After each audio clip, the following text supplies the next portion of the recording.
Hello guys, මේක තමයි 14 වෙනි වීඩියෝ එක Awesome Tuts channel එකෙන් කරන React Native mobile development video series එකේ. කලින් වීඩියෝ එකේදී මම කියලා දුන්නා React වල භාවිතා වෙන ඉතාමත්ම වැදගත් concept එකක් වෙන state ගැන. මම එතනදී කිව්වා states මට use කරන්න පුළුවන් component එකකට අදාළ special variables define කරන්න. හැම component එකකටම කියලා state object එකක් තියෙනවා. ඊට පස්සේ state එක ඇතුලේ variable එකක value එකක් වෙනස් වුණොත් ඒ ස්ටේට් එකට දාලා කම්පොනන්ට් එක රීරෙන්ඩර් වෙනවා කියලාත් මම කිව්වා. මම කලින් ටියුටෝරියල් එකේදී පෙන්නුවා කම්පොනන්ට් එක රීරෙන්ඩර් වෙන විදිය. මම මේ ටියුටෝරියල් එකේදී ඔයාලට පෙන්නන්නම් රෙගියුලර් වේරියබල් එකක්. එහෙම නැත්නම් සාමාන්‍ය වේරියබල් එකක් සහ ස්ටේට් වේරියබල් එකක් අතර වෙනස මොකක්ද කියලා. හරි මම මුලින්ම සාමාන්‍ය වේරියබල් එකක් හදලා පෙන්නන්නම්. මට පුළුවන් සාමාන්‍ය වේරියබල් එකක් හදන්න යූස් කරන්න keywords තුනක් තියෙනවා. var let සහ const කියලා. මම මේ තුන් දෙනා ගැන වෙනම ටියුටෝරියල් එකකදී කරන්නම් මොකද්ද වෙනස කියලා. මම දැනට var කියන keyword එක use කරගෙන variable එකක් හදනවා. මම කියන්නම් var x equal 0යි. මම සරලව එතකොට variable එකක් හදලා තියෙනවා x කියලා. x ගේ value එක 0යි. ඊට පස්සේ මම function එකකුත් හදනවා. function change x කියලා. මම මේ function එක ඇතුළේදී කරන්නේ දැනට x ගේ value එකට එකක් එකතු කරලා මේ අලුතෙන් එන value එක x ට assign කරනවා. එතකොට මේ statement එකෙන් පස්සේ x ගේ value එක එකකින් වැඩි වෙනවා. දැනට x ගේ තියෙන value එකට එකක් එකතු වෙලා ඒක ආයෙමත් x ට assign වෙනවා. එතකොට පළවෙනි පාර function එක call වුණාට පස්සේ x ගේ value එක එකක් වෙනවා. ඊට පස්සේ දෙකක් ওই විදිහට x ගේ value එක වැඩි වෙනවා මේ function එක call වෙන පාරක් ගානේ. හරි ඊට පස්සේ මම මේක චෙක් කරලා බලන්න මම හදනවා බටන් එකක්. මම ඒකට කියන්නම් ටයිටල් එක increment x. ඊට පස්සේ මම ටෙක්ස්ට් එකකුත් හදන්නම් මට variable එකට අදාළ value එක print කරගන්න. එතකොට මට print කරගන්න use කරන්න පුළුවන් curly bracket එකක්. මම x print කරලා තියෙනවා. මම මෙතන ඉස්සරහින් කියන්නම් x is කියලා. එතකොට x ගේ value එක අපිට මේ විදිහට බලා ගන්න පුළුවන් දැන්. ඊට පස්සේ මම බටන් එකට දාලා on press event එකේදී කියනවා change x කියලා. හරි. මම දැන් මේක save කරන්නම්. එතකොට මට මේ විදිහ output එක බලා ගන්න පුළුවන්. මම text එකේ font size එක ටිකක් වැඩි කරන්නම්.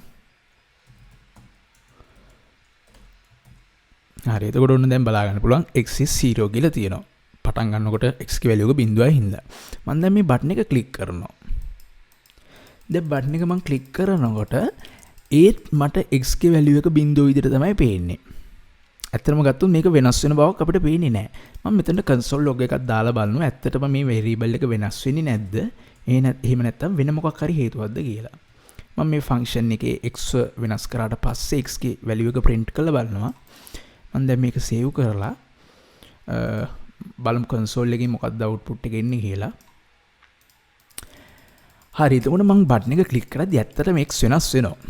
එතන කිසි ගැටලුවක් නැහැ. මට console එකේ x ගේ value එක එක එක වැඩි වෙනවා කියලා print වෙනවා කියන්නේ. එහෙනම් මම දන්නවා දැන් x ගේ value එක වෙනස් වෙනවා. හැබැයි වැඩි කියන්නේ ඒක මෙතන update වෙලා නැහැ. display වෙලා නැහැ. එහෙනම් මොකද්ද මේකට හේතුව? මම කිව්වා component එක re-render වෙන්න නම් state variable එකක් change වෙන්න ඕන. එහෙනම් මේ x කියන්නේ ඇත්තටම state variable එකක්ද? ඊළඟට හිතන්න ඕන. x කියන්නේ state variable එකක් නෙමෙයි මේක normal variable එකක්. එහෙම නැත්නම් අපි කියනවා regular variable එකක් කියලා. එහෙනම් සාමාන්‍ය variable එකක් වෙනස් වුණා කියලා component එක re-render වීමක් වෙන්නේ නැත. මම ඒක තව example එකකින් මෙහෙම පෙන්නන්නම්. මම console log එකක් දානවා මෙන්න මෙතනින් app is re-rendered කියලා. එහෙනම් මේ component එක re-render වෙනවා නම් මට මේ console එක දිගින් දිගටම print වෙනවා බලා ගන්න පුළුවන් වෙන්න ඕන. අපි බලමු දිගින් දිගටම print වෙනවද කියලා. එකපාරක් print වෙලා තිනවා මම මේක app එක reload කරපු හින්දා. හැබැයි component එක re-render වෙන බවක් නම් පේන්නේ නැහැ. එහෙනම් දැනගන්න ඕන පොයින්ට් එක තමයි සාමාන්‍ය වේරියබල් එකක් වෙනස් වුණා කියලා කම්පෝනන්ට් එක රීරෙන්ඩර් වෙන්නේ නැහැ. ඒක දැනගන්න ඕන පොයින්ට් එකක්. දැන් මං හදනවා මේ එක්සාම්පල් එකේ විදිහටම ස්ටේට් වේරියබල් එකක්. එතකොට ස්ටේට් එක ඇතුලේ මේ හදලා තියෙන කම්පෝනන්ට් එකට අදාළ ස්ටේට් එක ඇතුලේ මට වේරියබල් එකක් හදන්න ඕන නම් මට ඒක මෙන්න මෙහෙම හදන්න පුළුවන්. මම එතකොට කලින් ටියුටෝරියල් එකේදී කියා දුන්න වේරියබල් එක හදන විදිය මම දැන් හදන්නම් වේරියබල් එකක් y කියලා. එහෙනම් මුලින්ම කියන්න ඕන වේරියබල් එකේ නම ඊට පස්සේ කමා එකක් දාලා අපි කියන්න ඕන මේ වේරියබල් එක වෙනස් කරන්න පුළුවන් ෆන්ක්ෂන් එකේ නම. මම කියනවා set y කියලා. ඊට පස්සේ මම කියනවා use state එක use කරලා මට මේ වේරියබල් එක හදලා දෙන්න. වේරියබල් එක initialize පටන් ගන්නකොට value එක 0යි. එතකොට මේකිනුත් හදන්නේ y කියලා වේරියබල් එකක්මයි. හැබැයි වෙනසකට තියෙන්නේ මේ y වේරියබල් එක හදන්නේ සාමාන්‍ය වේරියබල් එකක් විදිහට නෙමෙයි. මේ වේරියබල් එක හදන්නේ state object එක ඇතුලේ. හරි ඊට පස්සේ මම මේ විදිහටම ෆන්ක්ෂන් එකක් හදනවා y වෙනස් කරගන්න. change y. එතකොට y වෙනස් කරන්න මට මේ විදිහට බෑ. මට මේ විදිහට y වෙනස් කරන්න බෑ. ඒකට මම use කරන්න ඕන මෙන්න මේ set y කියන method එක. මම එහෙනම් set y කියන method එකේදී කියනවා set y method එක ඇතුළේදී කියනවා දැනට y ගේ value එකට එකක් එකතු කරලා ඒක y ට set කරන්න. එතකොට මේ set y කියන method එක හරහා y ගේ value එක වෙනස් වෙන්න පටන් ගන්නවා. හරි මම මේකට අලුතින් හදන්නම් බටන් එකක්. මම කියන්න increment y කියලා. ඊට පස්සේ මම change y method එක මෙතනට පාස් කරනවා. හරි මම දැන් මේක save කරලා එකපාරක් මම reload කරගන්නම්. හරි ඔන්න දැන් reload වුණා. app එක ඔන්න එකපාරක් render වුණා. දැන් x ක්ලික් කරා කියලා මට app එක re-render වීමක් වෙනවා බලා ගන්න බෑ. x variable එක වැඩි වෙනවා හැබැයි re-render වෙන්නේ නැහැ. මම දැන් y ක්ලික් කරන්න කලින් මට පොඩි දෙයක් අමතක වුණා. මම y print වෙන text එකක් දාගන්නම්. එහෙම නැත්නම් අපිට y වෙනස් වෙන විදිය බලා ගන්න බෑ. මම ඒකත් x ටම assign කරන්නම්. මම කියන්නම් x and y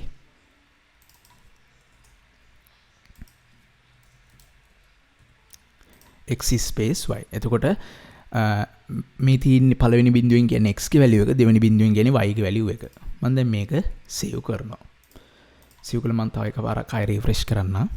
හරි එතකොට ඔන්න app component එක එකපාරක් render වුණා. මම x වැඩි කරනවා. හැබැයි app එක re-render වෙන්නේ නැති හින්දා මට කිසිම output එකක් බලා ගන්න බෑ. වෙනස් output එකක්. මට පේන්න තියෙන්නේ එකම output එකමයි. දැන් මම y වැඩි කරනවා. හැබැයි y වැඩි කරනකොට නම් අපිට බලා ගන්න පුළුවන් මෙතන ඉලක්කම වෙනස් වෙනවා. ඒත් එක්කම අපිට console එකෙත් බලා ගන්න පුළුවන් app component එක re-render වෙලා තියෙනවා. එහෙනම් මොකක්ද ඒකට හේතුව දැන් y කියන්නේ state variable එකක්. එහෙනම් සාමාන්‍ය variable එකක් increment කරා කියලා component එක re-render වෙන්නේ නැහැ. හැබැයි අපි state variable එකක් වෙනස් කරොතින් component එක re-render වෙනවා. මට තව පොඩි point එකක් කියා දෙන්න ඕන මේකෙදි. දැන් මං y increment කරනකොට ඔන්න දැන් y ගේ value එක 17යි. මම මේක එකපාරක් ආයෙමත් app එක reload කරන්නම්. reload කරලා මං මේ console log එක අයින් කරගන්නම්. දැන් අපි දන්නවා අපිට දැන් හරියටම කියන්න පුළුවන් state එක update වෙද්දි component එක re-render වෙනවා කියලා. ඊට පස්සේ මං මෙන්න මෙහෙම මම මේ x ගේ value එකත් අයින් කරන්නම්. මේකත් මට අවශ්‍ය නැහැ. හරි ඊට පස්සේ මම මේක save කරලා එකපාරක් ආයෙමත් re-render කරන්නම්. හරි එතකොට මම ඔන්න මෙහෙම දෙයක් කරනවා දැන්. මුලින්ම මම x ගේ value එක වැඩි කරනවා. හරි එතකොට මට x ගේ value එක වැඩි වෙන බව පේන්නේ නැති හින්දා මම ඒ console log එක ආයෙත් use කරන්නම්. console.log x. මොකද නැත්තම් මට වෙන විදිහකට y වැඩි වෙන බවක් බලා ගන්න x වැඩි වෙන බව බලා ගන්න බෑ. හරි මම ආයෙත් refresh කරන්නම්. හරි එතකොට මම ඔන්න x වැඩි කරනවා. x වැඩි කරනකොට x වැඩි වෙන බව අපිට console එකේ පේන්න තියෙනවා. හැබැයි කම්පෝනන්ට් එක රීෆ්‍රෙෂ් වෙන්නේ නැති හින්දා එහෙම නැත්නම් රීරෙන්ඩර් වෙන්නේ නැති හින්දා අපිට ඒක ඩිස්ප්ලේ එකේ බලා ගන්න බෑ. මම ආයෙමත් වයිව වැඩි කරනවා. වයිව වැඩි කරද්දී අපිට ඒක ඩිස්ප්ලේ එකේ බලා ගන්න පුළුවන්. මොකද එතකොට මේ කම්පෝනන්ට් එක රීෆ්‍රෙෂ් වෙනවා. එහෙම නැත්නම් කම්පෝනන්ට් එක රීරෙන්ඩර් වෙනවා. දැන් මම ආයෙමත් වයිව 5ට වැඩි කරලා මම x වැඩි කරන්න යනවා. දැන් ආයෙමත් x ගේ වැලියු එක print වෙන්නේ 1 ඉඳන්. එහෙනම් අපිට දැන් පේනවා x ගේ වැලියු එක රීසෙට් වෙලා. දැන් x ගේ වැලියු එක මම අපි හිතමු ඕන්න මම දැන් x ගේ වැලියු එක 11ට වෙනකම් වැඩි කරා. වැඩි කරලා මම y එකකින් ආයෙත් වැඩි කරනවා. y එකකින් වැඩි කරලා මම ආයෙ x එකකින් වැඩි කරන්නේ නැද්දි මෙන්න ආයෙමත් x ගේ වැලියු එක එකක් වෙලා. එහෙනම් මොකක්ද x ගේ වැලියු එකට වෙලා තියෙන්නේ? x ගේ වැලියු එක රීසෙට් වෙලා. මේකට හේතුව තමයි කම්පෝනන්ට් එකක් රීරෙන්ඩර් වෙනකොට සාමාන්‍ය වේරියබල් රීසෙට් වෙනවා. ඒ පොයින්ට් එකත් ඔළුවේ තියාගන්න ඕන. මොකක් හරි විදියක කම්පෝනන්ට් එකක් රීරෙන්ඩර් වෙනකොට සාමාන්‍යයෙන් හදපු වේරියබල් අපි කියන රෙගියුලර් වේරියබල්ස් එහෙම නැත්නම් නෝමල් වේරියබල්ස් රීසෙට් වෙනවා. ඒ කියන්නේ ඒ වේරියබල්ස් වල මුල් අවස්ථාවට ආයිමත් යනවා. හැබැයි කම්පෝනන්ට් එකක් රීරෙන්ඩර් වුණා කියලා ස්ටේට් වේරියබල් රීසෙට් වීමක් වෙලා තියෙනවද? බලන්න මං ආයිමත් y ඉන්ක්‍රිමන්ට් කරනකොට y පටන් ගන්නේ 7 ඉඳන්. ඒක හින්දා තමයි මෙතන 8 කියලා තියෙන්නේ. එහෙනම් මතක තියාගන්න ඕන දේ තමයි අනිත් පොයින්ට් එක තමයි කම්පෝනන්ට් එකක් රීරෙන්ඩර් වෙනකොට ස්ටේට්ස් වේරියබල් වල වැලියු වෙනස් වෙන්නේ නැහැ. හරිද? කම්පෝනන්ට් එකක් රීරෙන්ඩර් වුණා කියලා ස්ටේට් වේරියබල්ස් රීසෙට් වෙන්නේ නැහැ. හැබැයි නෝමල් වේරියබල් රීසෙට් වෙනවා. එතකොට ස්ටේට් වේරියබල්ස් වල ඇත්තටම මෙමරයිස් කරගෙන ඉන්නේ ස්ටේට් එක ඇතුලේ එයාගේ වැලියු එක මොකක්ද කියලා. එතකොට ඒක ස්ටේට් වේරියබල්ස් වල තියෙන තවත් වැදගත්කමක්. එහෙනම් අපි ස්ටේට් වේරියබල්ස් වල අපිට සාමාන්‍ය වේරියබල් එක කම්පෙයාර් කරද්දී ස්ටේට් වේරියබල්ස් වල මෙන්න මේ පොයින්ට් කතා කරන්න පුළුවන්. හරි, එතකොට අපි දැන් කෝඩ් එක්සැම්පල් එකෙන් බලමු මෙන්න මේ විදිහේ සිනාරියෝ එකක්. මේ තියෙන්නේ අපේ ඇප් කම්පෝනන්ට් එක. මේකෙදි මං x කියලා වේරියබල් එකක් හදුවා normal වේරියබල් එකක්. එතකොට ඒක තියෙන්නේ ස්ටේට් එකෙන් පිට. ඇත්තටම ස්ටේට් ඔබ්ජෙක්ට් එක ඇතුලේ නෙමෙයි මං මේ වේරියබල් එක හැදුවේ. ඒ වේරියබල් එක තියෙන්නේ කම්පෝනන්ට් එක ඇතුලේ. ඊට පස්සේ කම්පෝනන්ට් එකට දාලා ස්ටේට් ඔබ්ජෙක්ට් එක ඇතුලේ මං හදලා තියෙනවා y කියලා වේරියබල් එකක්. මේක තමයි අපි එතකොට මේ කෝඩ් සිනාරියෝ එකෙන් බැලුවේ.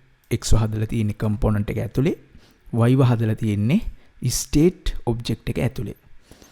ඊට පස්සේ මම මෙන්න මෙහෙම කම්පෙයාර් කරන්න මේ විදිහට ස්ටේට් වේරියබල් එක සහ රෙගියුලර් වේරියබල් එක. එතකොට අපි ඉගෙන ගත්තා ස්ටේට් එක ඇතුලේ තියෙන වේරියබල් එකක් වෙනස් වුණොතින් වේරියබල් එකක වැලියු එකක් වෙනස් වුණොතින් කම්පෝනන්ට් එක රීරෙන්ඩර් වීමක් වෙනවා. එහෙම නැත්නම් රීෆ්‍රෙෂ් වීමක් වෙනවා. ඊළඟ පොයින්ට් එක තමයි මම ඒකෙම රෙගියුලර් වේරියබල් අවස්ථාවට ගියොතින් කම්පෝනන්ට් එක රීරෙන්ඩර් වීමක් වෙන්නේ නැහැ. රෙගියුලර් වෙනස් වේරියබල් එකක් වෙනස් වුණා කියලා. අපි ඒක කෝඩ් එක්සැම්පල් එකේදී දැක්කා. එහෙනම් කම්පෝනන්ට් එක රීරෙන්ඩර් කරන්න ඕන නම් අපිට ස්ටේට් වේරියබල් එකක් යූස් කරන්න වෙනවා. හැබැයි අපිට කම්පෝනන්ට් එක රීරෙන්ඩර් වෙන්න අවශ්‍ය නැති වෙලාවට අපිට රෙගියුලර් වේරියබල් එකක් තමයි යූස් කරන්න වෙන්නේ. ඒකත් මතක තියාගන්න ඕන. ඊට පස්සේ තමයි ඊළඟ පොයින්ට් එකේදී කියනවා කම්පෝනන්ට් එකක් රීරෙන්ඩර් වුණා කියලා ස්ටේට් වේරියබල් එකක වැලියු එක රීසෙට් වෙන්නේ නැහැ. ඒකත් අපි දැක්කා. කම්පෝනන්ට් එක රීරෙන්ඩර් වුණා කියලා ස්ටේට් වේරියබල් එකේ වැලියු එක වෙනස් වෙන්නේ නැහැ. ස්ටේට් වේරියබල් එකකට පුළුවන් එයාගේ ප්‍රීවියස් වැලියු එක මෙමරයිස් කරන් ඉඳලා රීරෙන්ඩර් වුණාට පස්සේ ඒක යූස් කරන්න.